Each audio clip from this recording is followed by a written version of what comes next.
Happy Friday and welcome back to Reaper Pro Tips with me, your host, and Disembodied Hands Quindy, Justin, and John. And I owe Justin a huge solid for like talking about the book on Reaper Live, and probably Dave also. And yeah, Bitey Kiki. No Bitey Kiki. No, she's a fiend today. She was a fiend yesterday too. I think it's because David's gone. Wrestle dog. Come on, wrestle dog. No, you cannot just bite me. Go. Go, I'm evicting you. Good girl. Eviction. Eviction mom. Good girl. All right, you have a bully. You have food. You're good. Okay. Oh my god, but yeah, she's a terror since David's been gone to Adepticon. Oh my gosh. Oh, Subiversary and Sushi. That's like the best Subiversary combo. No man, Zeke. All right, all the respect, man. 43 months. And Rax, I saw you. Thank you. Thank you for the congrats on my novel. Yay! And it was very nice.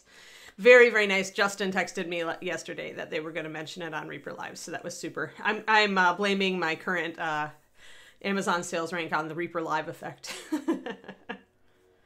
Oh, and thank you for the resub, Grand Oracle. Awesome, awesome, awesome. Yeah, yeah, yeah. So yeah, this morning when I checked, the book was at 13,332 in the Amazon store. And to give you an idea, there are over 40 million books in the Amazon store at last count. And this is physical books, so this is the print version that's actually selling better than the ebook.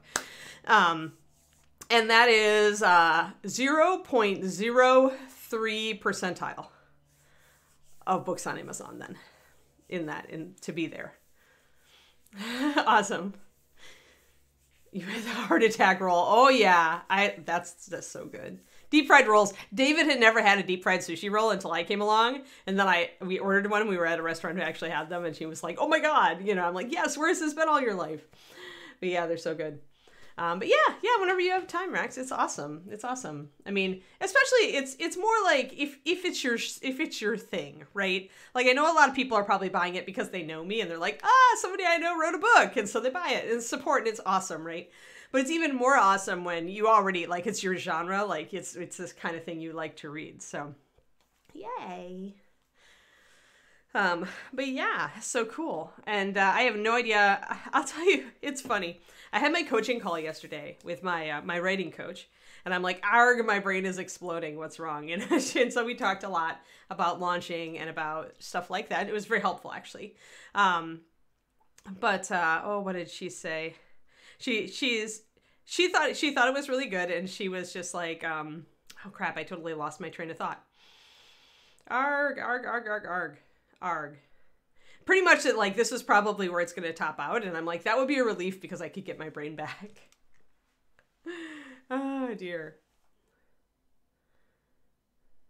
The other Anne collection, McCaffrey. Well, I'm in good company then because she was the first science fiction writer I ever read, and I loved Anne McCaffrey. I still do. Yeah, in the children coming of age category, yeah, which is a teensy category, but still, it's really nice. It's really cool. So happy. Yay. But yeah, Amazon sales rankings numbers can be a little bit like misleading just because like some of the categories are very small.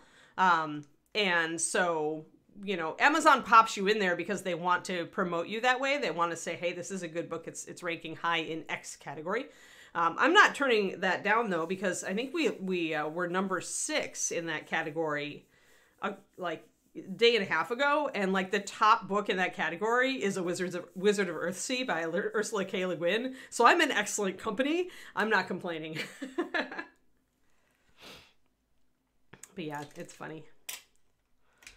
It is cool, but yeah, I just want to like have the release fervor like gone from my brain because I have a brain that hyper focuses. And when you're painting miniatures, this is a superpower, right? And when you're writing a book, it's also a superpower. And when you're doing all the work to try to get the book ready, it's also a superpower. Then you launch, and it's absolutely an evil power because then it only wants to focus on the launch. It doesn't want to focus on anything else that you need to do. And you're just like, argh! It's like that.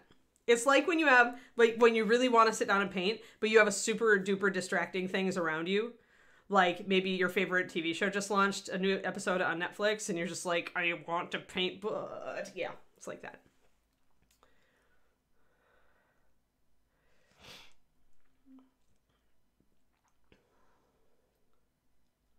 It's okay, Quindy. It's all good. Happy Friday. We're just talking about the book and about to start in on painting our chica here. But yeah, no cool, no cool. Alrighty. So I'm still not super happy, like satisfied with like the hair, but I'm gonna like just let it go for now and just work on other stuff on this model. So I'm after looking at this color that I put down, I'm not satisfied that it's bright enough for metallics. I'm not satisfied. I have to go and drag my metallics out of, I don't know if I have my Bones metallics or my regular metallics here. I need to go and fish those out. So yes, ready for the weekend for sure, Thormel. I want David to get done with Adepticon and get back so that I have somebody to help wrangle this demon puppy. Yeah, I did that because I wanted to base coat it for metallics. I decided that her metal areas are actually big enough to do true metallics on Inara. I am going to go and grab my metallics bag. It's right over here. Usually I keep it on top. Yep, there it is. I don't keep my metallics bag out all the time because I don't use it all the time. Because you guys know how little I use metallics on the stream, because usually the armor is just too fine.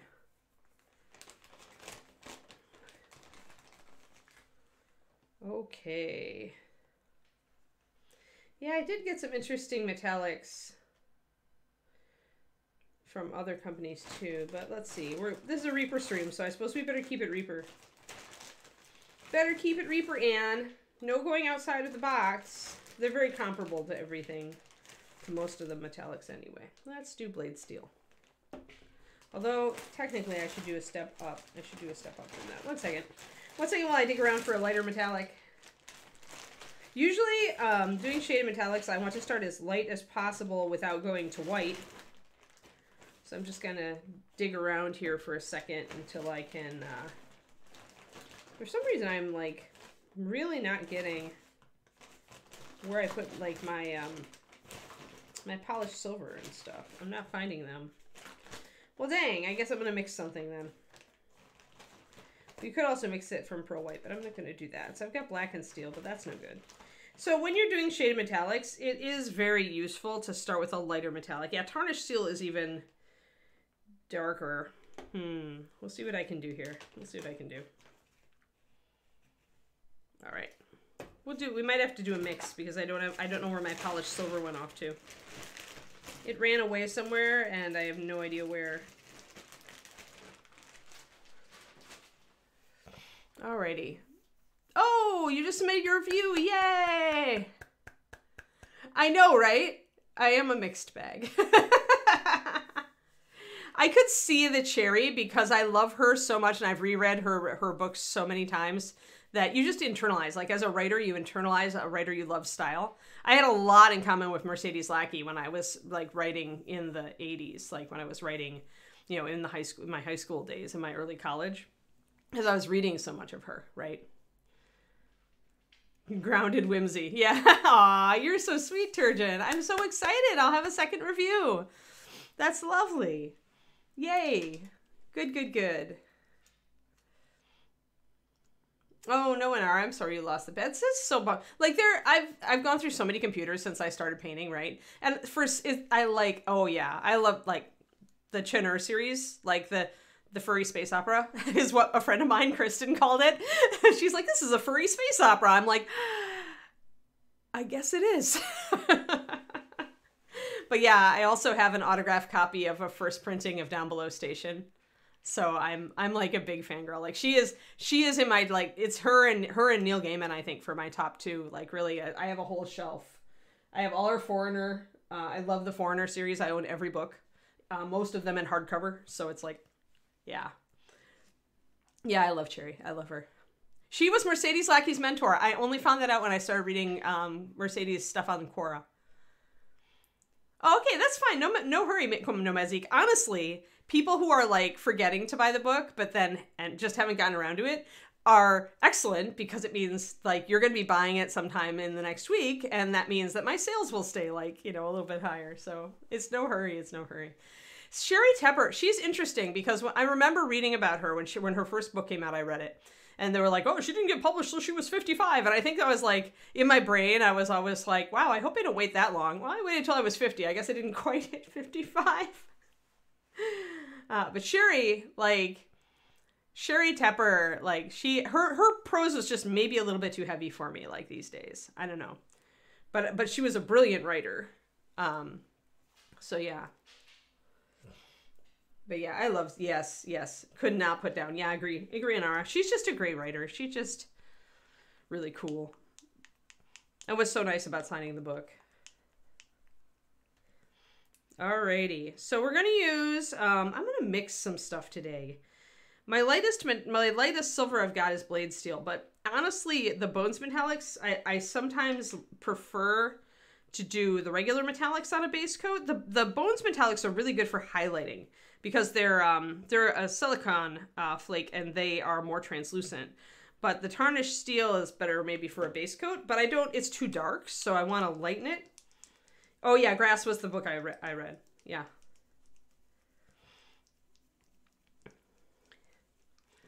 Yeah, I mean, when you're a writer, you have all these like other writers that you adore and you wish you could write like them, but really you're only like, you can only write like you. And you should write like you. It's like the Kurt Cobain quote, right? Like, be yourself, everybody else is taken. Everybody else is already taken, I think he said. And it's true, and especially true with writing, right? You can never be like your favorite writer. And you should really chances are your favorite writer, like there are pieces of that writer in your writing anyway, right? So I can never hope to be like as awesome at alien politics as C.J. Cherryh in the Foreigner series, or, I mean, the Chenur series is very much space opera, space adventure, and I love that. I would love to write that, but that's not quite my shtick either. So it's like, it's all about like finding out where you land.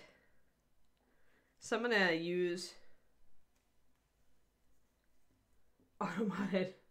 Oh yeah, Grass. They don't understand it's a book. The Automod does not read enough. Obviously, Automod, you must read more. Come on. All these AIs are supposedly reading novels. Like, get out there, man. Get out there, Automod. So I'm going to use 4 drops of tarnished steel, but I really want this to go lighter. So I'm going to try to do a mix with Pearl White. It may not work great because Pearl White has a lot of white pigment in it, more than I would normally use in a starting coat. Because the more pigment you have in a metallic, the duller it goes, the less shiny it goes. And usually you want to start with a fairly shiny coat. So ideally here, I'd be starting with 9054. Or at most 9053, but apparently I've misplaced those colors. So I'm going to have to figure it out. And I need to poke that one too.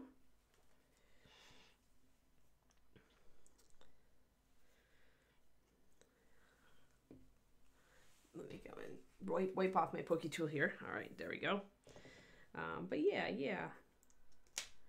So Amazon sales rankings don't equate to bestseller status, and so it's a very one of my friends said, "Oh, the book is doing like really well," and I'm like, it's a very small it's a very small very well. I have no idea honestly what my sales numbers are. I haven't checked my sales dashboard, and I thought that I was kind of weird for not wanting to check my sales dashboard, but. My coach yesterday said that she just looked at my strengths and she was like, no, the reason is that you aren't in it for the money. And I'm like, oh. She's like, according to your strengths, what you care about is having people actually read your book. And so you're just happy knowing that you have eyes on your book. And sales would actually maybe, it isn't the point for you. I'm like, oh, I still hope I get sales, but I guess it's not. I kind of want to be surprised. Like when I get my first check from Amazon, I want to be surprised. Yeah, I'm a big frog in a small puddle. Exactly. Which, you know what? Still, for a first book, this is so much better than I thought. I never thought I would get to 13,000. I never dreamed, you know what? I never dreamed that my print would be more popular than ebook. So I was really kind of shocked about that. And part of that is probably people who know me want to have a physical copy of my book, right? So I get that, but oh no, on KDP they will send me a download, I guess, into my bank account when in May. I forget if it's the 1st of May or the last of May. Oh no, I didn't. Oh. You just prefer dead trees. And you know what? A lot of people do. A lot of people do. Yeah, yeah. What was I going to do? I was just going to look up something really quick. I was going to check. Yeah, we got up to 13,332 in books, which is so much better than I ever dreamed of. For a first novel. This just gives us a lot of room to grow, is what it does. And that makes me super happy. Yeah, we've dropped a little bit, but we're still in the top 13,500, so good. But yeah, well, and it's nice that also I have a good cover, so then you're like, you want to, yeah, still doing well. As long as I'm in the top 100 in that teen and young adult fairy tales folklore adaptations, because you can navigate to that one. Like, some of their categories you really can't navigate to. They just kind of, like, Amazon puts them, like, kind of organizes them according to what buyers are buying, and they just have created that category, and there's just a certain algorithm that matches it. But the Fairy Tales and Folklore Adaptations ebooks is one that you can actually navigate to, so I'm pretty happy about that. And that is, there's over 10,000 titles in that category alone. So I'm pretty happy that I'm in the top 100 there. Still in the top 1%. You don't feel like you own a thing unless you can touch it. Yeah. Yeah, I'm with you, Grand Oracle. I've gotten such limited shelf space. Oh, and thank you for ordering my print book, Grand Oracle. Yay. I have to stop triggering Automod. Oh yeah. Yeah, East of the Sun Becker is usually what I tell people to search for. Sorry. All right, so let's put 1 drop of paint or water in this. It's going to be 6 drops of metallic to 1 drop of water. I'm going to mix it up and see what it looks like. I do still like a little bit of water in my metallic, and especially because as I don't use my metallics very much, they will thicken slowly over time. So sometimes they're a little goopy, especially some of the dark colors are like this. Like if you have an old copy of Scorched Metal or Gunmetal Blue or Adamantium Black, you're going to notice that those, and it's probably the base, is just like there's so much pigment in the base and there's so much flake that it probably has like just less water, so it evaporates faster.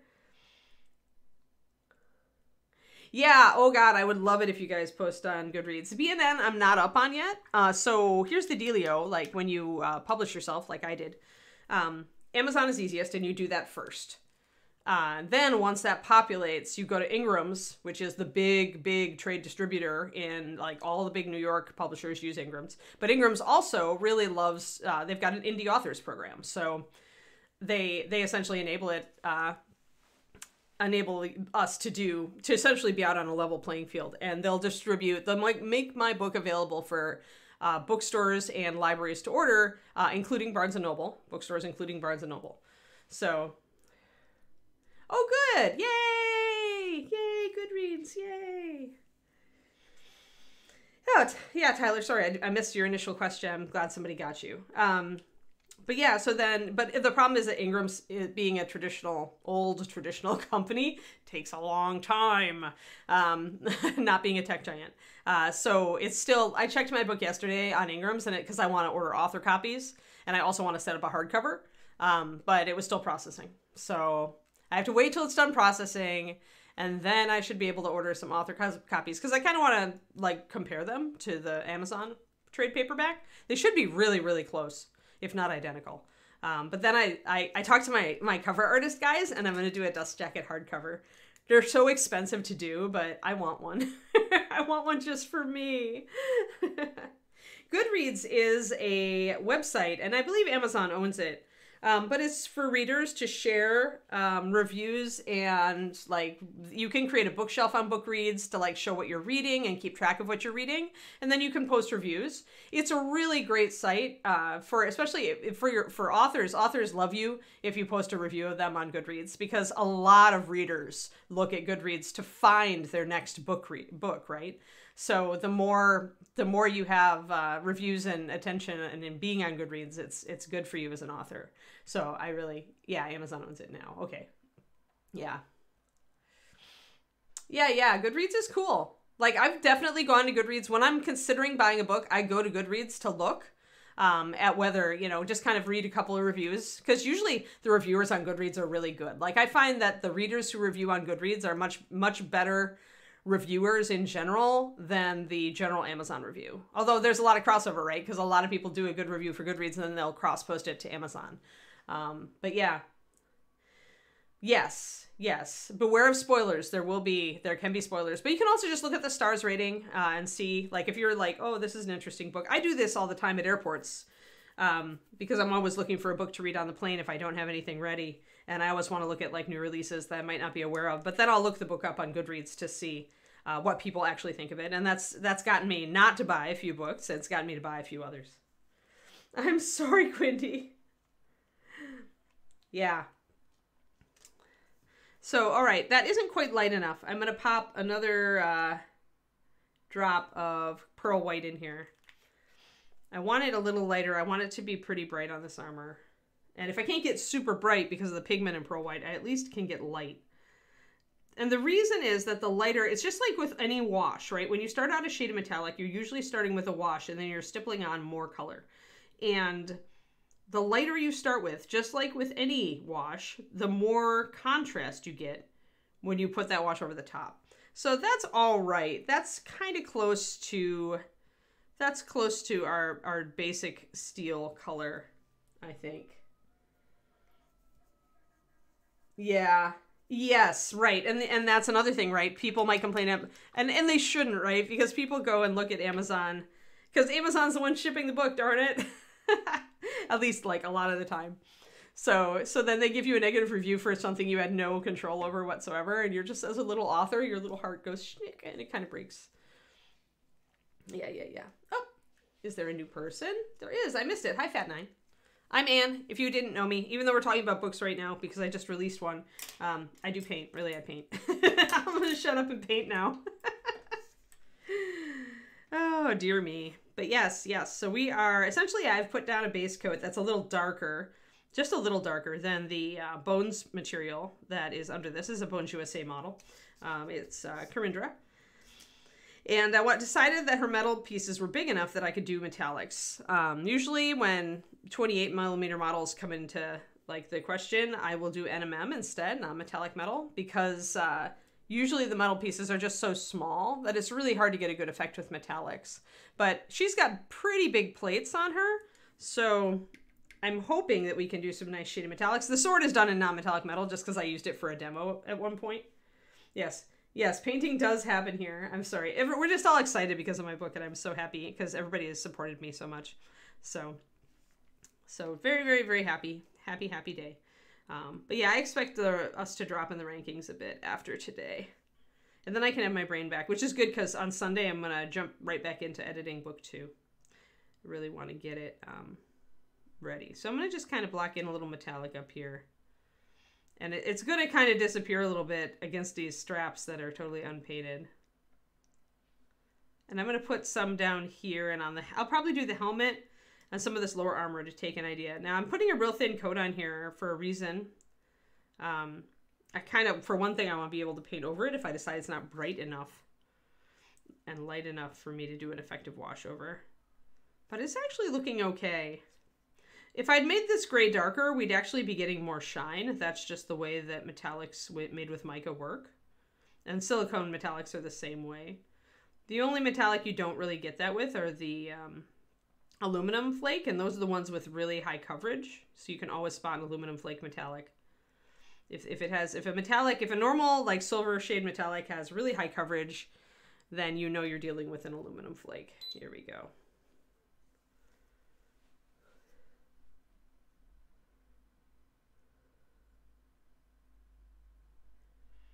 Oh yeah, you get that on Amazon, Kodiak. Yeah. Yeah, people do that.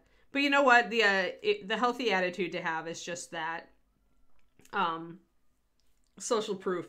Like, everybody expects that somebody's going to dislike your book. And often, people will read those 1-star reviews just to get an idea if this person really dislikes the book for X reason. Is that a reason I would also dislike the book, right? So 1-star reviews are still very useful. And I mean, the healthy attitude to have is this: just your book isn't for everybody. And you'd rather have that person's review on there to guide other people like them away from the book. And honestly, if it's a review that doesn't have anything to do with the book, like that person saying that they would have given a 4-star, but they wanted to offset the other reviews, like anybody who reads that is just going to roll their eyes and make a note that it's actually a good book, right? So I will often look at negative reviews just to see if the person is valid or if they're just complaining for no reason. So this is bright enough. I would say this is a bright enough silver for the armor. Yes, we have painting, we have tangents. Hey, Calablome, hi. Hi, it's been a while since I've seen you. My book is out. We've been talking a lot about it. But yeah. So this is a bright enough silver to do a decent shaded metallic over the top of it. I would say nothing darker than this. Nothing darker. You want that real bright shine. You want it to be definitely on the lighter side. Yeah, we do a lot of tangents. And it's Friday, so it's tangent day. Like Friday at Reaper pretty much was like... I was very relaxed. Maybe less so now.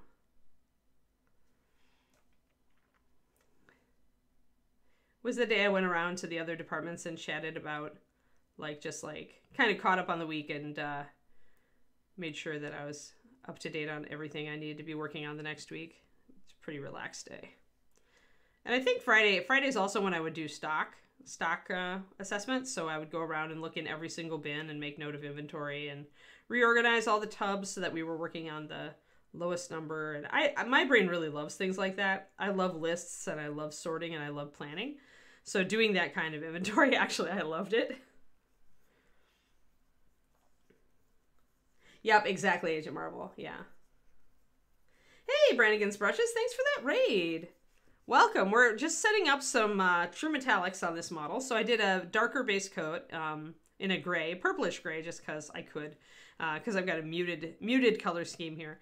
I did the sword in NMM, but that was for just for a tutorial. I needed a model to do a sword on for my Patreon. So that's why that's an NMM, but we really are going to do metallics and I'm going to paint over the top of that. So that's where we are. Hi, and if you don't know me, I'm Anne. I work for Reaper Miniatures. Actually, my 20-year anniversary of working for Reaper Miniatures is April 1st, so it's almost here. I can't believe it. And of course, Quindy and I haven't done any work. I want to do giveaways and stuff, and I'm like, it's just gone out the window. But yeah, so I designed the Master Series paint line. So I'm the person who like created all the formulas and all the colors, and I named all the colors, and I pretty much hand mixed every batch for 15 years until I met this guy. I moved out west and married him. And now I work part-time for Reaper instead of full-time for Reaper. And I do this stream every weekday morning here on Reaper Miniatures Twitch. So thank you. Yeah, I have a Patreon. If you're new, check out my YouTube, which is, I think, the third link from the bottom on the spam that Quindy just dropped. I have kind of an introductory series, Foundations of Mini Painting. And there's just a few more videos I need to find the time to do. Thank you, Francis. Thank you for the sub. The resub. Nice. And I hope you're doing well. It's been a while. So yeah. That's my deal. That's my dealio. It's what I do. Oh, sweet Grand Oracle thing. Wow, both. Wow, you're so awesome. Thank you. So if you're wondering, I'm sorry, new people, Brannigan's people, but I just released my first novel. So we've been talking equally about books and about painting today, I'm afraid. Because it's doing better than I ever expected, and it's like, it really is, because there's such a great community on here, and all my friends have like really supported me, and people like Grand Oracle. So I'm just overcome, and I can't stop happily babbling about it. So I'll try to tone it down for you guys, though. I'll try to tone it down. It's a young adult fantasy novel based on Norwegian folklore. So I'm just happy. Just a happy Anne, really. It's a long childhood dream of mine, really, to have done this. So, and now I'm hard at work on book 2 because I've always wanted to be a writer since I was a little girl. So now it's on. It's on. But I became a famous mini painter instead. Oh, yeah. Yeah. Well, that's cool. No, it's all cool. Oh, thanks, Brannigans. I appreciate it. Yeah, it's so fun. It's so cool. Yeah, so... Yeah. Yeah, I hope. And the big thing now is reviews, right? Because hopefully I should have 2 reviews now. But reviews, definitely people look at reviews. Like, after they see the cover and they go, that's a cool cover, and then they read the blurb and they're like, this sounds like my kind of thing. Then they look at the reviews. So for a new book, the biggest challenge is getting at least 10 reviews on it. And so that's my first goal. And I have 2. And it's only been out 4 days. No, this is the 5th day right now. We're on the 5th day. I released it on Monday. So yeah, so that's my goal now. So hopefully people will have time to read it and get a few reviews up, and that'd be great. Like, that's it. Like, now I'm gonna, as of this weekend, I'm pivoting back to work hard on book 2, which is almost completely, it's more or less finished, except I need to rewrite the ending. So really it's 90%, I would say. And then I need to do a lot of editing on it, get it in the hands of my cutthroat editor who will not pull punches, to make sure it's the best book I can do. That's what motivates me.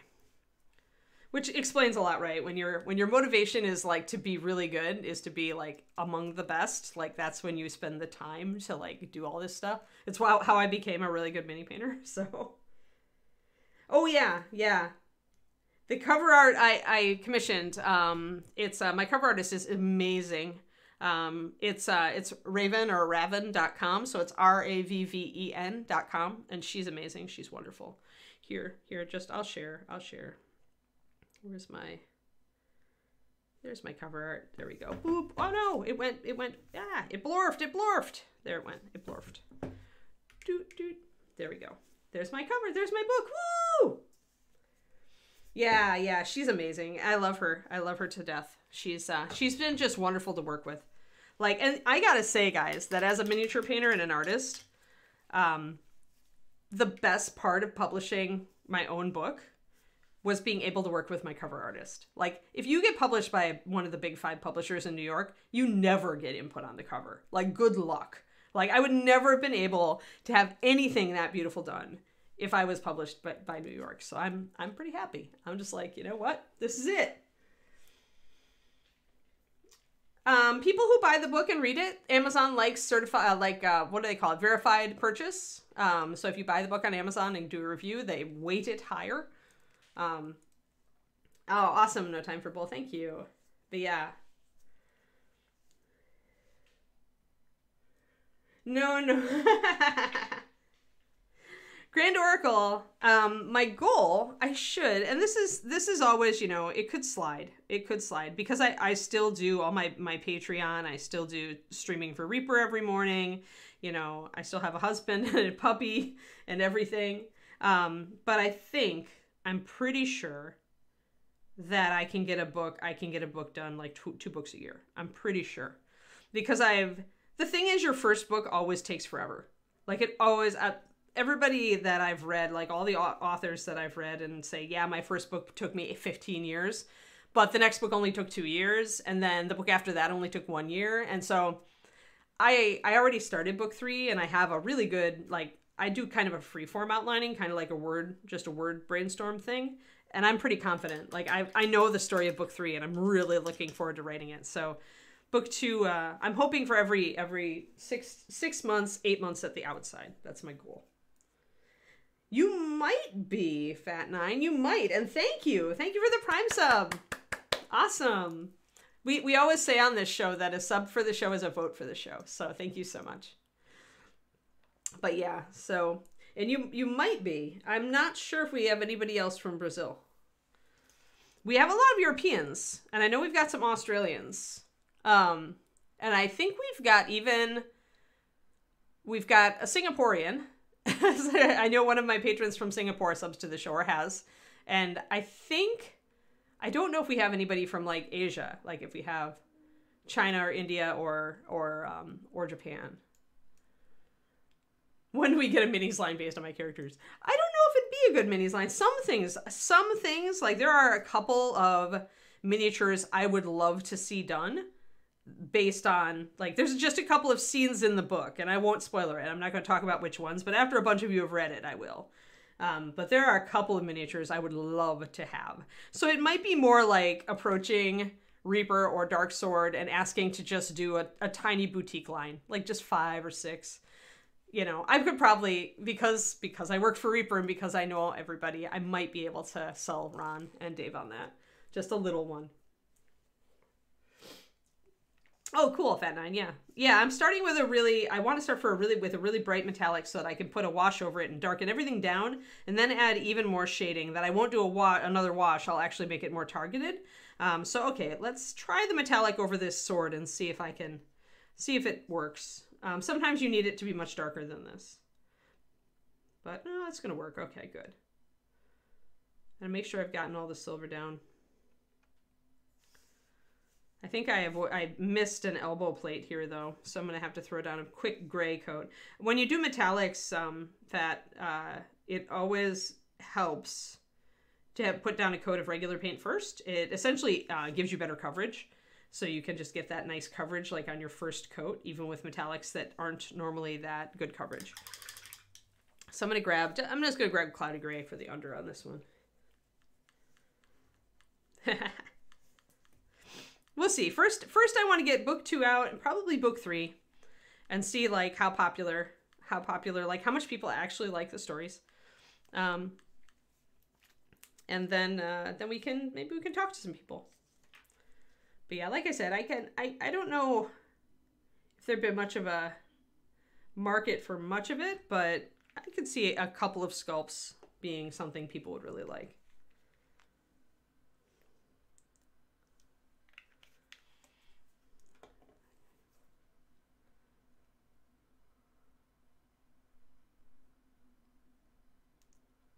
I'd almost like to do a couple of vignettes. Kind of like, oh, I forget which company did it. Maybe it was Dark Sword, but they did the female direwolf with her pups, like the fallen direwolf from the beginning of Game of Thrones. Just a little vignette, right? Turgeon probably already made Hero Forge minis for half the characters. Oh my god. All right. One water princess, quote unquote. Have you read the novella, Turgeon? Have you signed up for my mailing list? Because the novella, if you like the water princess, and if you like Valamon the bear, you should read the novella. It's almost pure fan service. Like, I loved writing that thing. It was good time. All right, so I'm using Cloudy Gray, which is kind of my standard.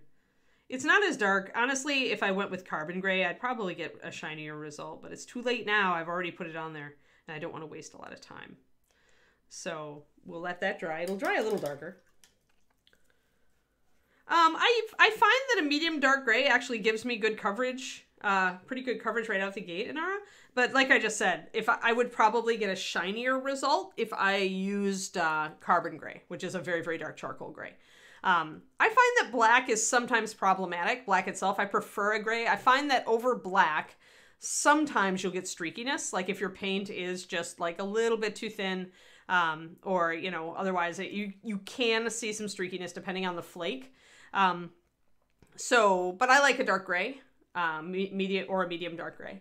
And the reason that you put a dark color under metallics is, like I said, silicon flakes and mica flakes, which are the most common types of flakes in the industry, get better coverage and are shinier over darker colors. So I would never go lighter than Cloudy Gray. And Cloudy, when it dries, is actually fairly dark. Like, if you look at let's see, do we have a bit of it? Nope, that's blue. It's fairly dark against that white. So, Yeah, but I could go darker. I could go, carbon gray is probably the best color for it, honestly. Maybe stormy gray. Interesting. You should have. You didn't get an email? Check your email in your spam, Turgeon, because you should have gotten an email thanking you for signing up, and that would give you the link to go to BookFunnel and get the thing. But if not, I can send it to you. But check your email. It should have come from Ann@aebeckerwrites.com. Yeah, because this is great, because this is where we can troubleshoot the issues, right? Before I really have people like signing up for my mailing list, I get to troubleshoot. All right, so this did not dry as dark as I wanted. I'm gonna put the metallic over the top and see. You know what? In the interest of proving what I say, let me grab carbon gray. And let's use that as an undercoat. It's not a waste of time if we're testing stuff. You got a confirmation email, but nothing else. Weird. It should have had a link in the email. All right. Yeah, it should have been confirm your email address, and it should have gone through. So, all right. I'll have to double check that. Actually, yeah, let me put that on my to-dos for today, guys. Thank you for checking this for me. Because, yeah, at least this way we can... I may just send an email out through the mailing list manually with the link to you guys, because you're probably the only few people on there right now. But let me put that on here for 1 p.m. Novella link. Yeah, because this is my first time setting up an automation, so it could also be me. Link, mailing list, check. Yeah, it's good that you got the confirm it. I do like the double opt-in, just to make sure. Mailing list, check. Exclamation point. Awesome. Yeah, because if that's not sending for some reason, I need to go check out why it's not. Yes, we're choosing a base coat to put under metal because I did Cloudy Gray, which is about the same color. But then I was talking about how dark colors are better, so I decided it's not a waste of time if we're actually experimenting, so I'm going to take Carbon Gray, which I actually think is the best color under steel. Yes, thank you guys. Thank you. But if you're on my list, that means I can send you an email. And you should get it. So, and when I do send that out, if I send out an email with the link to the novella, like if I manually do it and you still don't see it, then it's definitely hitting spam somewhere. Which is a problem until you get established, right? So, but all right, let's just get a little bit of this carbon gray out here. So carbon gray is a very dark charcoal gray, and I love it very much. If you want to do fast black armor or cloth, carbon gray is your friend. I actually formulated it, and I had several of my Warhammer gamer friends test it. But it is the gray that if you put it down and then you put a black wash over it, it should give you a quick black. Like you will be able to see slight highlights under it and the shadows from the black wash. And then you can accentuate the highlights if you want to, but for a fast black, like if you're doing a bunch of Black Templars or Legion of the Damned or any other thing where you're painting a lot of black, the charcoal gray actually should work perfectly as your dark gray that's just light enough that when you put a black wash over the top, it looks like a dirty black armor or cloth. Okay, thanks, Turgeon. All right.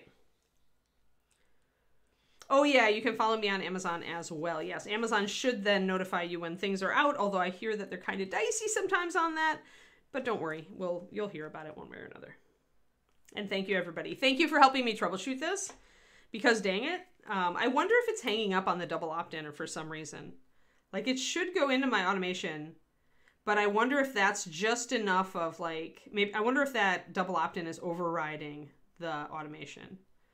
And if I need to put a different trigger in place for that. That's probably it. All this stuff, the amount of crap that I've had to learn, guys, to learn how to publish my own book is insane. It's crazy talk. It's a good thing I love to learn. Like, if I didn't love to learn, I can see why people just don't do this, right? Like, a lot of people don't ever do this for their books. Like, they just put out their book, and then they just do whatever. Maybe they go back to writing the next book. Maybe they wait for their first book to make $1 million. I don't know what they do. But it is a pain in the butt to learn all this stuff. It helps if you like to learn. Probably the same for any entrepreneurial type of venture, right? You have to learn how to do all this stuff. And it's all scary when you first try it. It's all like, oh my God, how am I ever going to learn to do this? All right, so there's our dark. Dicey is easier than twitchy. Yeah, you should be able to also follow me on Amazon and BookBub once I'm in the process of BookBub's looking over my author page, so that they should approve that at some point. So if you do BookBub, if you like have a BookBub mailing list like that, they send you out recommendations, signing up to follow me on BookBub is awesome. Once it's live. I don't remember. I think Goodreads also has an author page. I think I set mine up on there. I don't know if you can follow somebody on Goodreads. I don't know if it has a thing for that. I'm not sure what being an author on Goodreads really gives you. I haven't really dived into it. I haven't had time. But there we go. So now we got that nice dark, very dark gray. So let's take my metallic and actually see if it gives us a bit of punch over the top of that.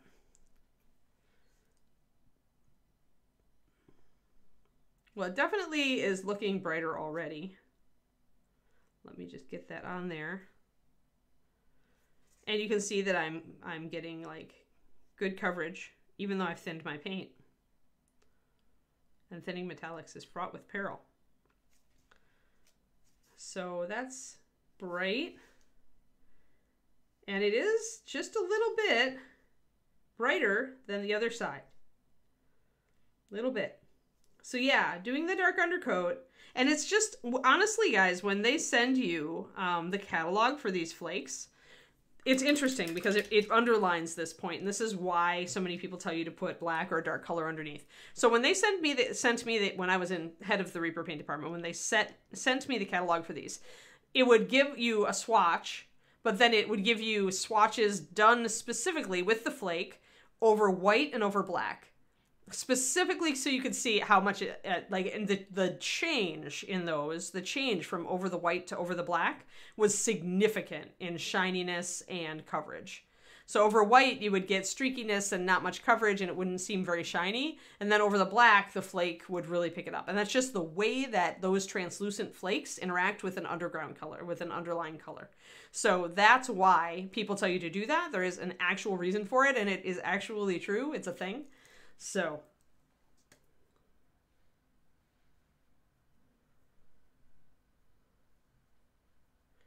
two other things to me because I'm not signed up to tell it what's yours. Oh, on Goodreads? Okay. Yeah, that's because I was waiting for them to approve me. So I'll put that on my thing too. See, the work doesn't end, guys. You put out the book, and then there's more work. Goodreads author page, claim books.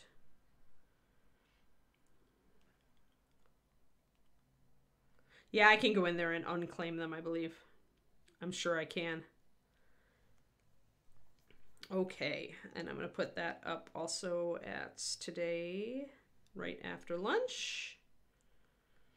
That'll remind me. God, I live by my Todoist app, guys. I live by it. Okay, cool. Whew. I think that's good. Okay. All right. Oh my God. So much. There's so much. Thank God I have the weekend. Like the only good thing about not having David around for the weekend is that I can workaholic my little heart out. Okay. Thanks, Francis. No emails have arrived. Okay. Thanks, Francis. I've got to have a broken link in my automation process then. Thank you guys. Yeah, Turgeon. You know, and I always said, this is from Joanna Penn, who's a great, she writes books for indie writers to learn how to be indie writers, and she's fantastic. She has The Creative Pen with 2 N's is her podcast, and she's just a great person. But she's the one who kind of said, like, you don't need a publisher imprint right away, and you should set a point where you actually, like, make an LLC, because there are costs involved. So I always said that if I made like 50 grand in a year from writing, that was the trigger, but I still wanted the name on there. So instead of Valaman Creative LLC, it's just Valaman Creative right now. But yeah, so yeah, writing can also mean starting your own freaking business, like real corporate type business thing. So it's like this learning curve, guys. This huge learning curve. Insane. All right, I need another coat here. I want to try another coat. Sometimes if it's not what you were really wanting with the brightness factor. Oh, the other thing we could do though. Oh, this is a good idea. This is a good idea. Let's do it. Oh yeah, the pup may object to the overworking, maybe. She gets played with like all the time. Like all the breaks I have, like when I have 5 minutes, it's like playing tug with the paw. So, but yeah, she's definitely a handful. I'm gonna grab some Shining Mithril, which is a very light metallic that's silicon based. It's a bones metallic. The nice thing about the silicon flakes are, even though they don't have coverage, the great thing about them is that they will usually layer if you thin them. But I'm gonna just thin it down a little bit and try to see.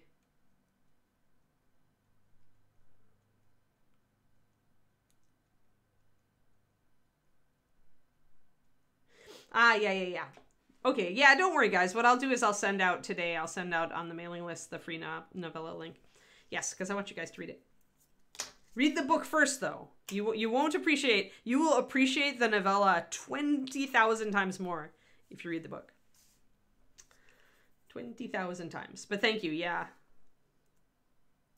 Yeah, I'll just send it out to my whole mailing list. Whoever's on there right now, I'll pop it out. I might just pop it out, actually, before I even take Keek for a walk today. All right, so I'm mixing up some Shining Mithril, which is a very pale silver white metallic like that. It's a little bit less pigment than the pearl white. The pearl white has quite a bit of pigment, and I kind of want to put it over this, maybe I'll put it over the blade. I want to see if it shinies it up. So once you have a solid base coat of metallics, you can take a thinner metallic, but one that's shinier, and you can pop it over the top there and see if it gives you more shine without losing coverage. Although this is very, very watery. Very watery. Because remember, I want a lot of shine. And the reason I want a lot of shine for my base coat with this metallic is that you're going to lose shine as you put other paints over the top. You're going to seriously lose a lot of shine. I'm getting a little streaky here because I did put it is quite thin. I probably shouldn't have thinned it as much, but we'll just see. So it's definitely, yeah, you can see how watery it is. Let's go back and try to like do that a little bit nicer. Yeah. So we'll fix that right after breakfast, right after the stream.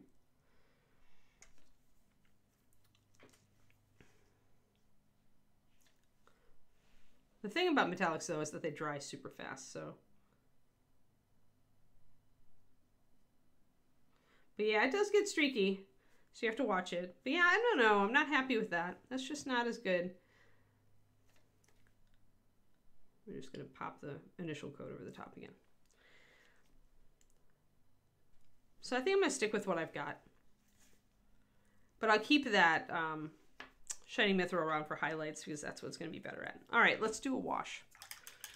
So if I want her to be really shiny and good and clean, if I'm not planning on dirtying up the metallics, then I would use probably a bluish color, like a blue black or a blue liner.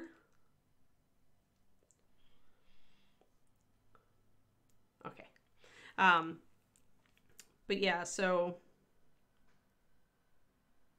and if I want to instead go dirty, which I'm kind of tempted to do with her, I would do a brown color, probably brown liner. I would almost always use a liner or a very, very dark color. If you put a lot of color on their first wash, it's really going to show through any subsequent shading. So I usually use the liners, or I use like really dark colors that don't have a lot. I would never use Nightmare Black for the first wash hit. I would always like do it. I might do it as a secondary over a brown, because brown with blue over the top tends to turn into a really interesting black. But Turchin. All right, so let's try the brown liner. Let's do that. All right. So brown liners are great for washes, especially for metallics, because they have a lot of transparency to them already, so they make excellent washes. You've got a choice here. If you want your shadows to still have a little bit of shine to them, then you should cut this with some gloss sealer or gloss medium. If you want your shadows to be really matte, like if you're doing a really dirtied up adventurer, like I'm thinking I might do with her, then you want to use the regular Reaper brush on sealer or a matte medium, because that will mean that your shadows where the paint is pooling will be matte, and you are left to put the metallic on the top surfaces, which I think is a very effective way to do metallics. It lets you control the light a little bit more. Now, if you're doing a very, very large, if you're doing a bust like Mr. Grumpy, who I'll show again, I've shown him before, but he's a good way to kind of illustrate this. Like if you're doing, oh, there he is, his giant face is scaring you all. So he's got shaded metallics, and you can see how the shine goes all the way, even into the shadows. There's only a few places, like right down there, where the shine, it doesn't go down there on this part right here. You see how it doesn't go all the way down? And the reason for that is a lot of this darkening I kind of felt was like dust and oils just built up over the top of his armor. And those would be somewhat shiny. But anything that was like more like a rusting out part, like that feature right there where the armor is actually kind of either has opaque dirt on it or it's actually tarnishing, that would not be, any oxidation would not be shiny. And so I went a lot less there to keep that. And the same with the dent there, that's matte as well. Thanks Lusana. Yeah, this was the piece from Kirill's class when he came to teach us at Reaper. It's how I learned textures, and it's super fun. It's also how I learned this technique of doing shaded metallics, which I really like. Oh, and up here you can also see that the rust up here, because it is oxidation, that would not have shine to it, so that I kept matte. So that's an example, like kind of how you want to control the surfaces.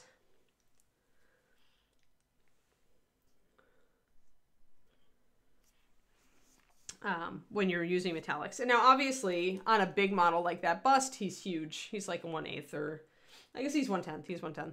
But on a huge bust like that, you've got a lot of room to work in. And here we've got this tiny little model. So we won't be able to do nearly as much interesting stuff, but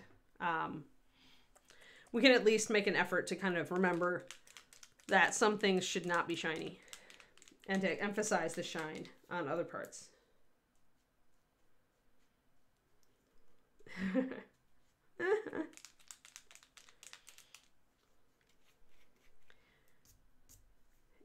But what about the duct tape? I guess the duct tape you don't have to worry about. But if you had chewing gum and duct tape, it would be like MacGyver, and thus it would be invulnerable to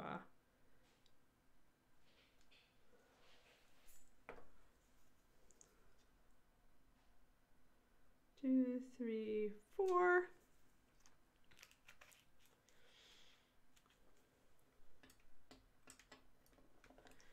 All right, we're gonna do my usual wash thing, except one less water. So I'm doing 4 drops of the brush on sealer, Reaper brush on sealer 9107, because I would like my shadows matte. And I'm just adding 1 drop of water for starters. I might add another one. Usually it used to be 1-3-3, 1 paint, 3 sealer, 3 water. But lately I've been going with higher sealer because I like the viscosity I get. So that keeps it quite dark.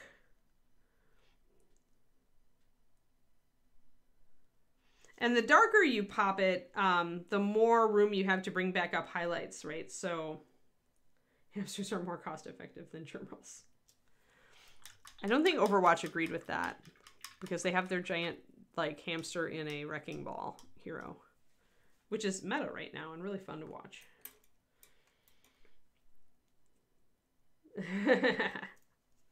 All right, so I want a slightly bigger brush here to apply this wash, but I still need to keep it a little bit smaller. So essentially with the wash, you want to cover the surface as fast as you can. You want it to be smooth and all flow together, but I also need to be a little bit precise with it. Not very much though, since I'm doing this almost first of everything on the mini. So you can see now, even though it looks really dark at first, look at how pale it's gotten on the side of this. So that's how little it's going to color the top of the armor. But hopefully it'll still be dark in the shadows. Now washes, you want to get a lot on the brush. Big blob, really. Although if it gets like too blobulent, then you want to go back in. Like that's a lot of paint in there. So if it's too blobulent, then I need to get back in there and pull some of it out.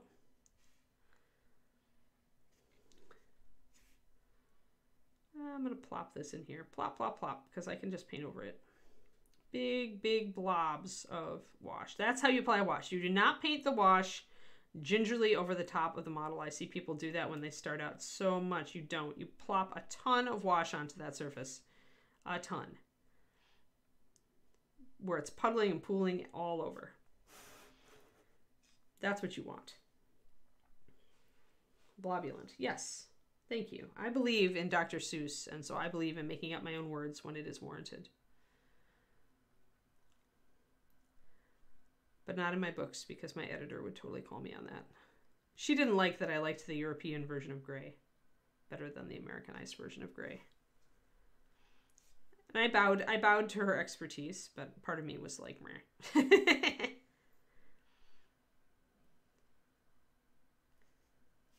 I guess I read a lot of British authors, so it's like...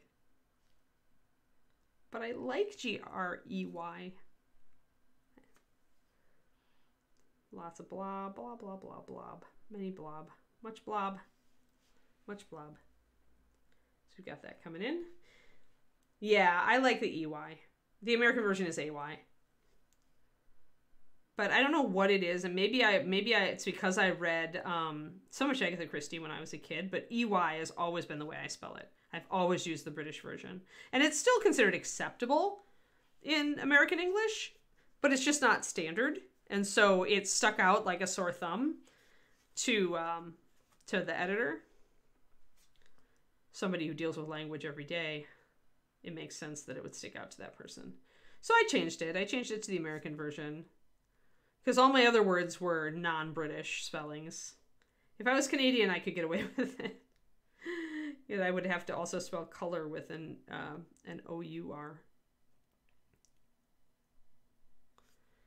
So I'm not minding that I'm getting a little messy here, because I need to paint over for that cape anyway. So, well, I'm there too, Agent Marvel. I like G-R-A-E-Y.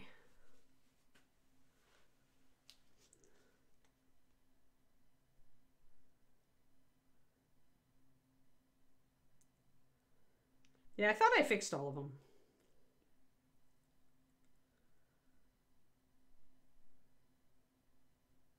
Oh, thanks. Thanks, Agraya. Thank you. Thank you for buying the book.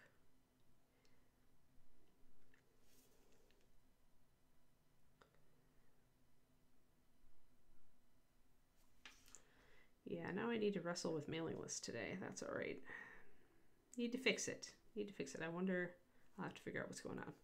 All right, so again, big blobs. The sword we're probably going to paint pretty precisely, but I'll at least put down that and we can work with what we've got.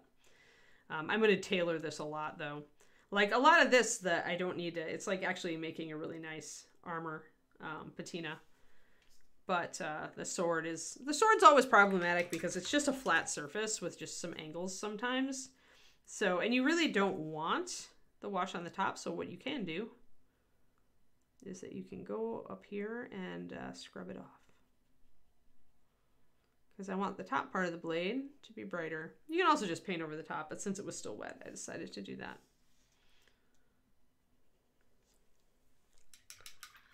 Same on the back.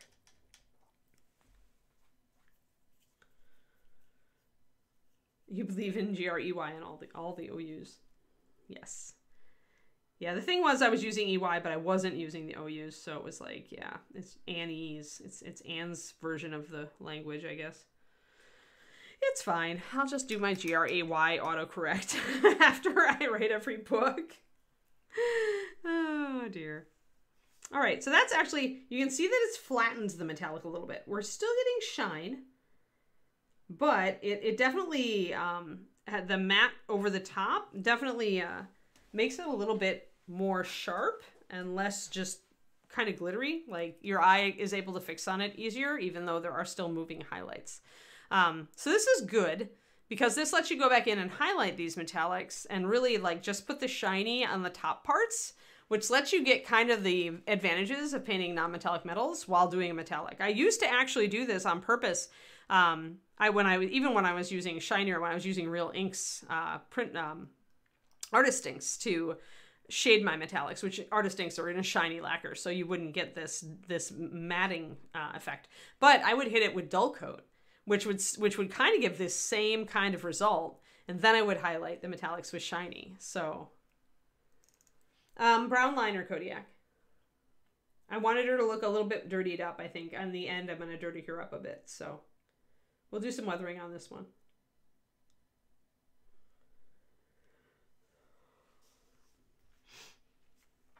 Alrighty, so that's drying, so that's nice. So let's think about, I think I'm going to get some brown going on here. I think I'm going to grab some blackened brown. Sometimes I'll do 2 washes, or even 3 if I'm doing like a really complex, because you can get some really beautiful complex results by doing different colored washes. I think I've done a, I have done a PDF on that for my Patreon as well. I think it was last year. But on this one, I think I'm going to rely on layering in some of the colors. I think I'm going to grab some russet brown, because this is actually a bit warmer. I don't think this is really going to show up very well.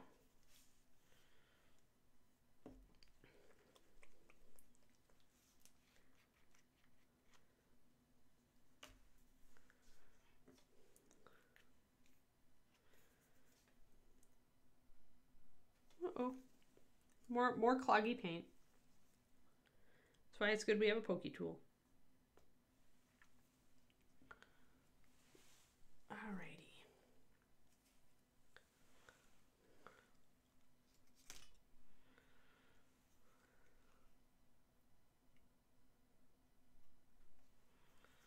So we've got russet brown is the burnt umber type of brown. There are various types of like burnt umber out in the art world. Another one is the Scale Color Artist, which is the one I really like too. And this is a very dark, but you can still see the color when you thin it is similar to when you thin russet brown. So it's just different pigment setup. And I'm gonna thin this down a bit. Just 2 drops of russet. I'm gonna do 1 drop of water and see how that is. And the other thing I might do is do some blue, a real thin blue.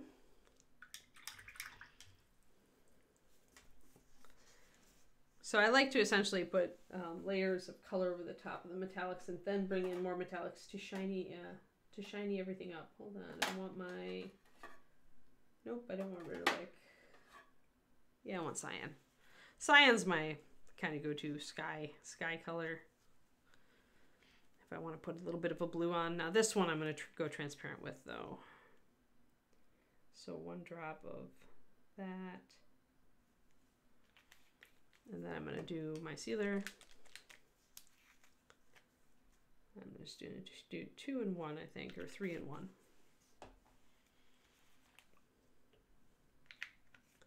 So we're doing that. I want this one to be real transparent because I don't want it to color the top of that too much, but it does need to have a little bit of strength or it won't go over the previous wash. Hey Val, how's it going? All right, so we've got that blue, we've got that brown.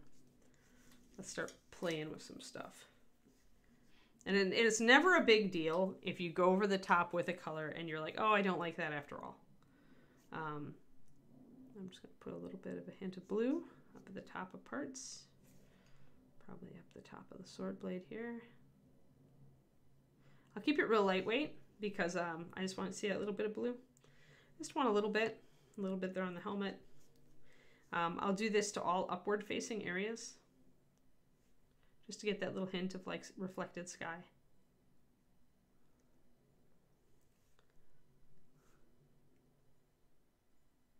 Don't want it to be real strong. I just want that hint of color.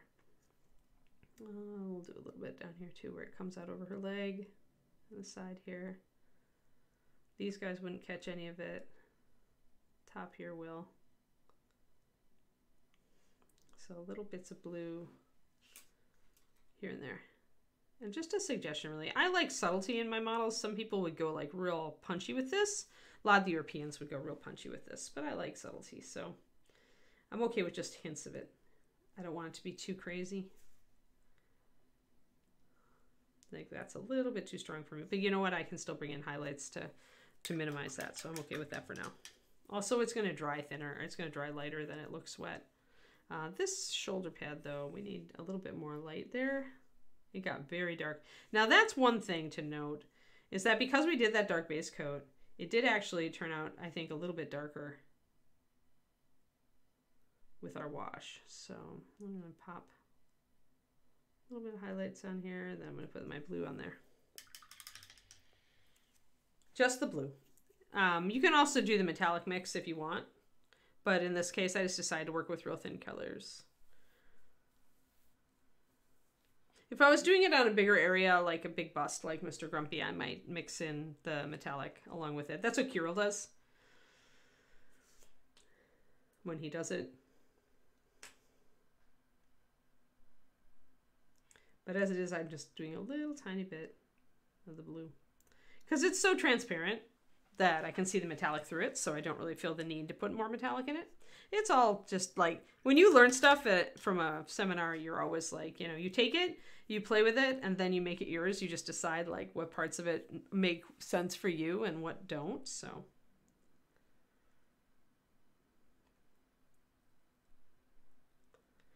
Yeah, my Discord is just connected to the Patreon, so I don't actually link it on stream, Pendrake. Eventually, maybe, and it depends, because making time for the Discord is, on top of everything else, is sometimes hard. So I've held off starting a writer Discord. I may eventually just share the link, because there are a few public channels.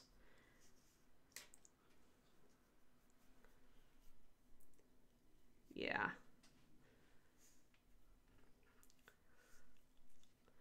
But yeah, right now it's just patrons, because I wanted it to be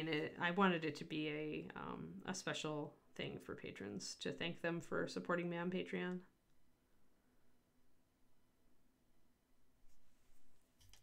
I'm just going to highlight that upper part of that shoulder, and then I'm going to pop some blue on it.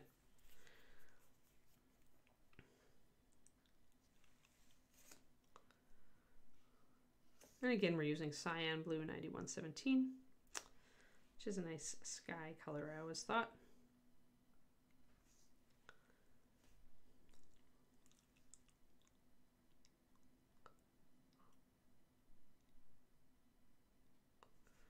Alrighty, and now we're going to take our russet brown and we're going to start getting some dirt in here.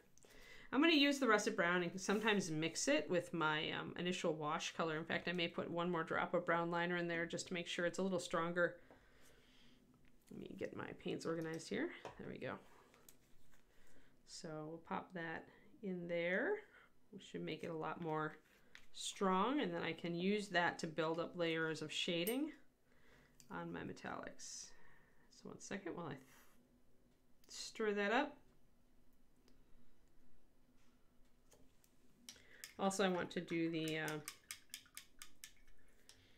you should probably, yeah, the Discord's fun. Like, it's good, and I can give people feedback on their stuff and things. And we have a good community, because, you know, it's a lot of Reaper peeps, and the Reaper peeps are awesome. All right, so I'm also going to take my wet brush trick. Remember my wet brush trick? I actually showed this on my stream this weekend. I've got water in this brush. I'm going to take it and run it around the outside of this metallic. I'm actually going to get just a little bit more. There we go. So what I'm doing here is I'm keeping the metallic wet, and I'm keeping it from totally like globbing on and drying like steel onto my palette. It helps to loosen up paints that are kind of starting to dry out a bit. And you still get a very usable puddle of metallic that isn't touched by the water on the inside, but it just will keep things going a little longer. You can do it with regular paint as well, to help loosen up the paint around the edge and keep it from drying hard. Essentially, it just makes cleanup a little easier for you.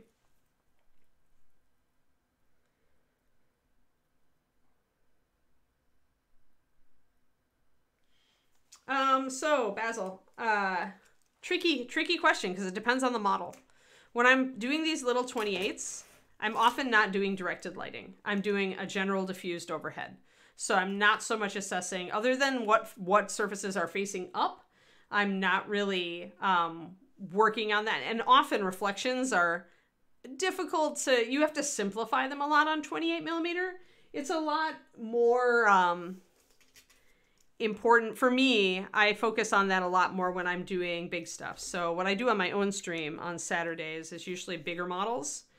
So for that, this I can do like under reflections, and I can concentrate more on light sourcing and, you know, with that big scythe and stuff.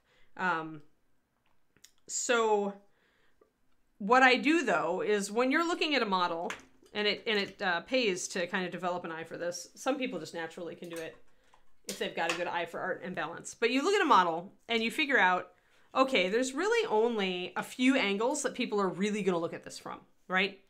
So in the case of Anubis, they're going to look at him probably from this angle. They're going to look at the front. You know, they might look at this side to see the scythe and the feathers. You know, they're not going to probably look at the back very much, and they can't see the metallics from the back anyway, right? So there's only a few predictable angles that they're probably going to look from. So you need to make sure that things are correct from those angles. Sort of, his scythe is still off because I'm still doing painting on it. And like with Mr. Grumpy, a very simple bust. You know, he was easy because you can see that his light sourcing is top down, pretty much straight top down based on his face. And so it was very easy to figure out at that point where I was going to do. And I wasn't doing many under reflections. There's a little under reflection here, but most of it, because he's so dirtied up, I didn't do a lot of reflected light on here. Also, his breastplate is facing up, like all of it is. So, but there's no other really viewing angle, right? So for a 28 like this, she has maybe 3 viewing angles, but more 2. Like, people aren't really going to look at her on this way. They're going to look at the front. They're going to turn around and look at the back, and that's going to include the shield. For models where the shield is actually facing out to the side, you might get a 3rd viewing angle there. But you really just want to look at your metallics at that point and say, okay, do they read correctly from this viewing angle, right? They have to read correctly from the primary viewing angles.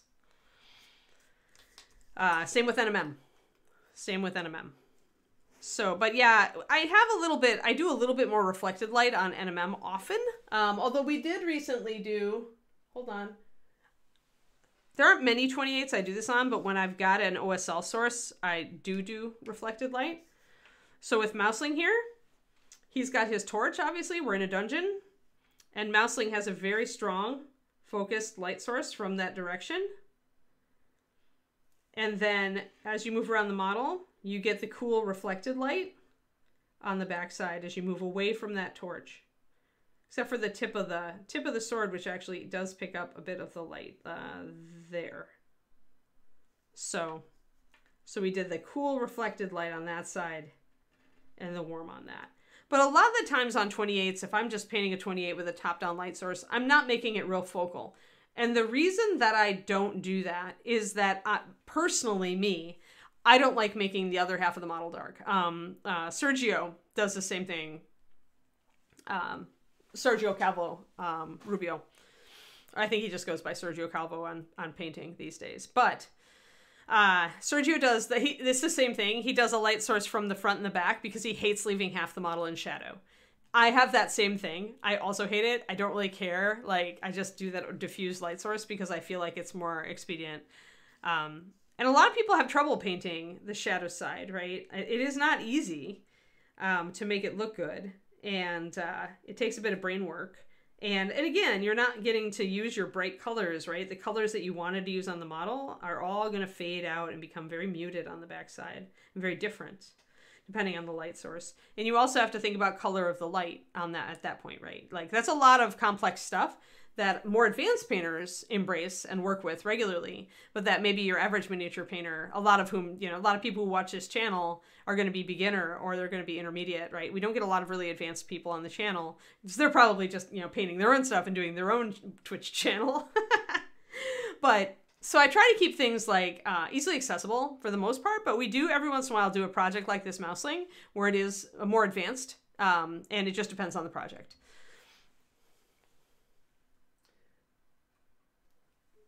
But yeah, I think almost everybody has been an overhead diffused light source lately.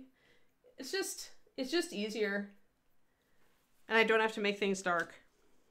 But yeah, when we have a torch model like that, I'll do a OSL. But you can find, if you want to like find that mouseling, there is all of the videos that I painted that mouseling on are on the Reaper Miniatures YouTube channel, because everything on this show goes up there unless it's a crappy stream and Twitch has been acting up. But it all goes to YouTube after this. So if you search for the mouseling, Quindy might be able to tell us the item number. It's the ReaperCon mouseling. If you search for that on there, then you'll be able to essentially watch the entire series of me painting it. And including like the reflected light type stuff if you're interested in that. And how I did the shadow colors, because I use portrait painters tricks for that, canvas painter tricks, for mixing my color, my shadow colors. Yeah, so all those shadow tones aren't just me like mixing a dark brown or a black into my existing color. It's actually using complementary colors and light source complements. So it gets a little bit crazy. But yeah.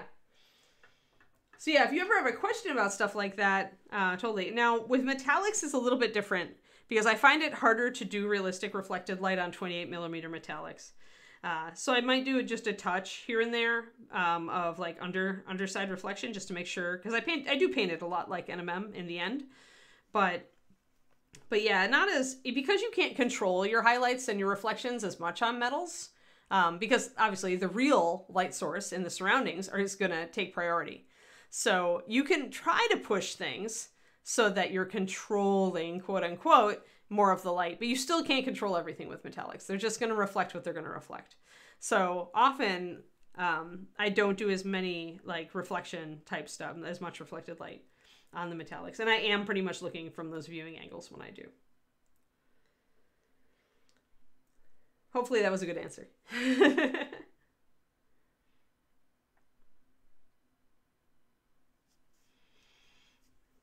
Cool, Twisted Oma. It's good to have you back. So, all right, let's figure this out. I will sometimes look at, usually you do want to kind of pick a direction. Like when you've got stomach plates like this, which are at an angle, like there's an angle, they're cut at an angle. You can see the light kind of doing that.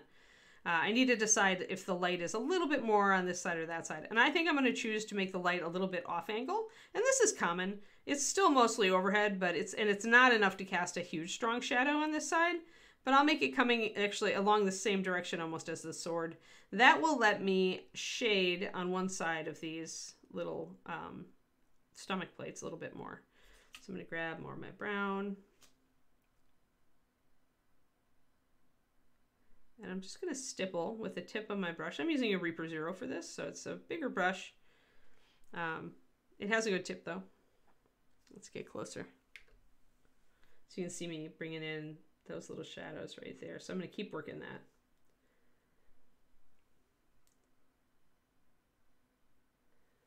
Where do you get the miniatures, Tadriniac? These are Reaper miniatures. So on the Reaper Miniatures store, this is that item number. And that model, Reaper US. This is Bones USA material, so it's Siocast. So it's very, very high quality, very high detail. Yep. And there you go. Quindy just linked it of the Reaper store for you there, Tanterniac. But yeah, Reaper does models that a lot of people use in role-playing games, Dungeons and Dragons, and other stuff. We have a lot. And we make our own paint line in-house, which no other miniatures company does. And that was actually my job with Reaper before I moved out here to be with my now husband, who has abandoned me to go to Adepticon this weekend. But that's okay. Oh, I should show you guys the couple of the things that he sent me pictures. Oh, Sergio is at Adepticon apparently. Hold on.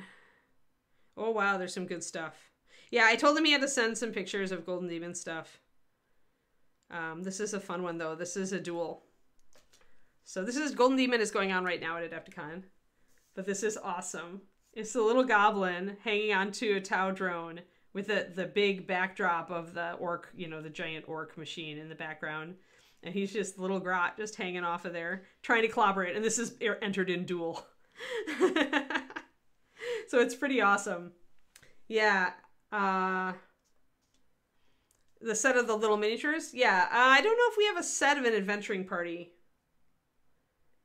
Yes, they are available in the UK. We have a UK office. So if you go to the Reaper Miniatures site, you should be able to choose England, I believe. We have a shop in Nottingham that ships, just a distribution hub. And let's see here. There's another one. Kaha, who won a silver last year, came out this year with this tank that's being grabbed by a chaos creature down here. And you can see how the surface of the tank is like pulling like taffy and coming apart. That's pretty cool. She's so good. She's got such a distinctive painting style. I love it. So that's really neat. But yeah, some really cool stuff. Really cool stuff. And he's been taking some pictures for me. Ben Cantor did another crazy lighting diorama. And then he works for movie companies doing lighting and color in movies. So he's very good at it. And then this is Sergio. Sergio did a big orc. I love the color, the vibrancy of the color. Yeah, Kaha is cracked for sure. Yeah, and I don't know if that's available anymore, Zachariah. But yeah, so this orc is very Sergio, right? With all this bright color. But I love it. Oh, and the rust on all the metal is beautiful. Yeah. I'm sad I'm not there. Like, I really wanted to be there, but Kiki is just not. Like, she's just Ms. Unruly. Like, I would not trust her to a puppy sitter right now. Yeah, and Sergio's shadows are also gorgeous. You're right, all the saturated shadows. But yeah, Dragons Don't Share was a big diorama with a really nice dragon, actually. The dragon is gorgeous. And a party of adventurers, too. So if it is still available on eBay, or in the store, I don't know if it... For some reason, I thought that it wasn't, but I'm not certain. Quindy could probably correct me on that. Yeah, that's the plan. Kiki, the puppy will be over a year old at that point, and I am really feeling like she'll be okay. She was actually great at my parents' house, so I feel like if we find a puppy sitter who can have her in-house, it'll be okay. So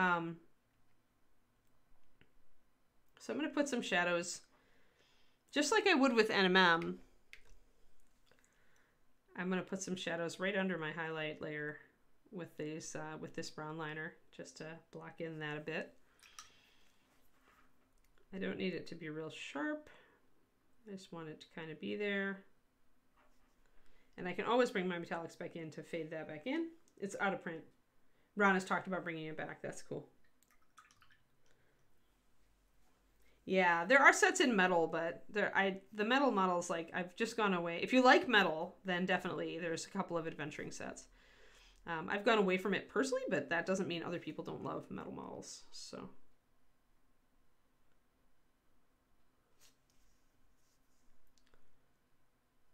it's just not standard to like do those really, because most people want to choose their character models.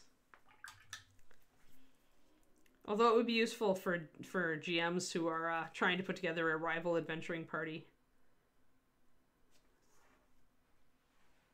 So more shading. Oh, you can buy them individually. Yeah, it's just like choice paralysis though, right?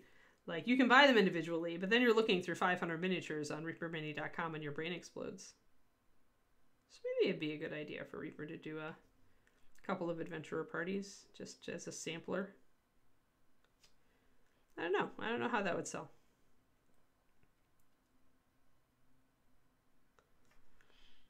So we're just highlighting a little bit, we're shading a little bit. I'm bringing in shadows on that side, but I'm leaving room for a reflected light.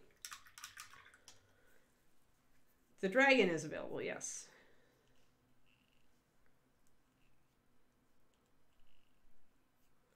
Mouselings, yeah, they're cute.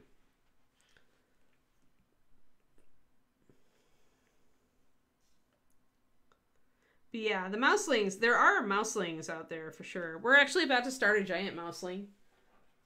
Like that one with the sword. He's bigger though. He's, for a Kickstarter, we put out a bigger mouseling set. He's a witch hunter. He's really kind of cool. He's got his pistol and his sword. So we'll be starting him relatively soon, actually. Next week, Tuesday, I think.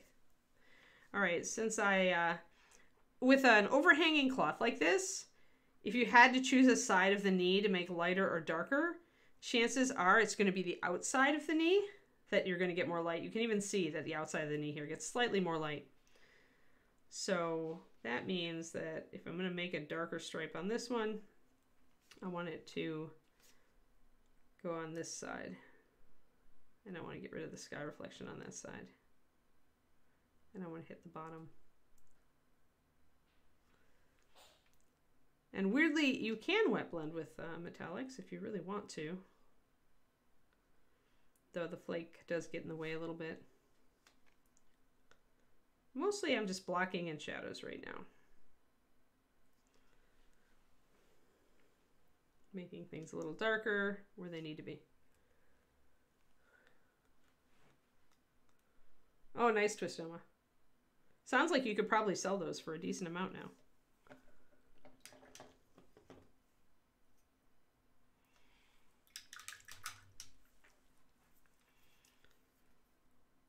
When something's out of print, I'm just going to shade down here. Yeah, a little bit. That's not, yeah, it's okay. It's okay. We'll work with it. Oh, yeah, sorry, Zachariah. We can't post links here. Quindy could post the Tomb of the Dwarf King, though. Yeah, that does have a lot of adventurers. It's just dwarves. But if you want mouselings, then... There used to be a mouseling adventurer set, didn't there, guys? Quindy, am I wrong there? I thought there was a set. Because I recall there being a set and it winning, like, an Origins Award.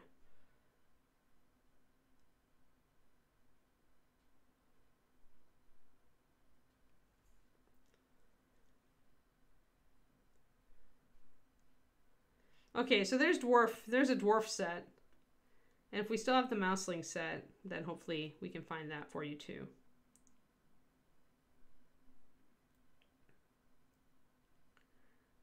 I'm gonna just shade that a little bit. That side, I'm happier with this side than I am with this side. This side got a little bit too strong on that shading. But I mean, this is all about just kind of futzing with it, guys. Just like, you know, if you don't like it, block it out, go back, do it again. If you keep it thin, then Mouseling Tavern set. Okay, yeah, so if you want those little mouse critters, then there's a link for you. Sweet.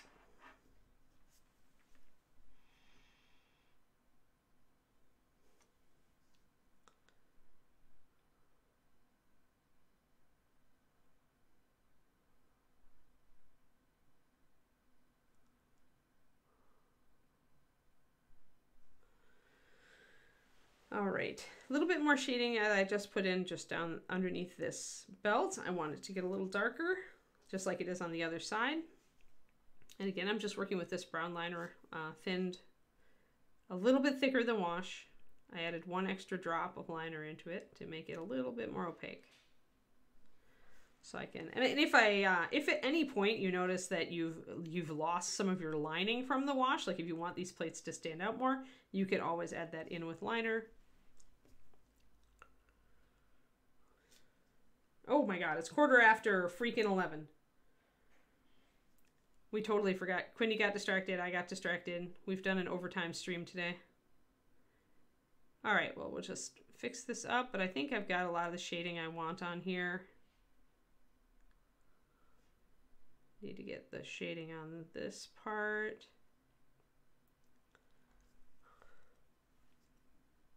Oh, I missed the time check. Sorry. Yeah, I'm just all into it. Sorry, Quindy. Got distracted answering all the questions. Happens. It happens. But my internal clock is good enough that it'll eventually say, hey, by the way, it's time to take Kiki for a walk.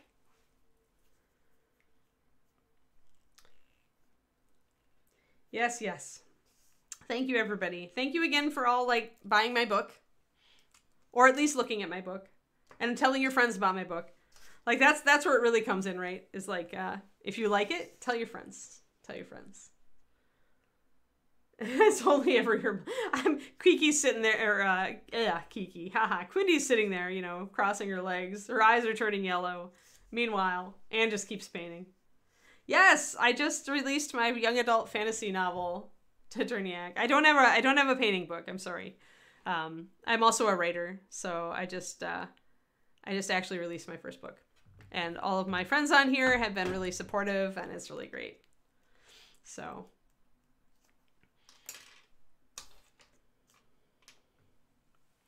But yeah, I wanted to be a writer for as long... Oh, here we go. This is it. East of the Sun. It's based on Norwegian folklore. And it's book 1. So if you search East of the Sun, Becker, you can find it. Oh, there it is. And it'll, it's on Amazon right now. It'll be orderable through bookstores as soon as Ingram's gets its butt going. But right now I'm waiting on their distribution. So yeah. And it's available in paperback and Kindle, and it is Kindle Unlimited. So if you're a member, you can read it for free on there. But yeah, that's my book. I'm so proud. It's happy. It's happy. So now I have to get back to work on book 2. But yes, thank you everybody. It's a great day, and it's the weekend. I hope you all have fun stuff planned, like painting or reading or whatever you want to do. I know out here it's sunny. It's supposed to be sunny this weekend. It's gloriously sunny right now, so I'm actually really looking forward to my walk with Kiki. Oh yeah, family. Okay, Turgeon. Well, I'll miss you. Yeah, I will be streaming my own stream tomorrow on twitch.tv/paintingbig, and I'll probably keep working on Anubis because he's just so close to done. I just wanted to get the bone work done on the back of this. And once I've got that, I need to tackle the wraps on his wrist because they're the wrong color right now. But yeah, we're getting really close to done on Anubis, and so I'm super happy with how everything's turning out. I need to do the basing. Yeah. Oh yeah, definitely stop in at Reaper if you can, Twistonoma. But yeah, super. But yeah, so I'll be on at about 3:30 USA Central Time, PM. If you guys want to watch Anubis and hang out and chat. Alrighty. Thanks everybody, and thanks to the new people who stopped in. It was really nice to meet you all. I hope you come back. We do this every weekday at 11:30 a.m. USA Central Time. Yep. Have a good one, everybody. Off I go. Bye.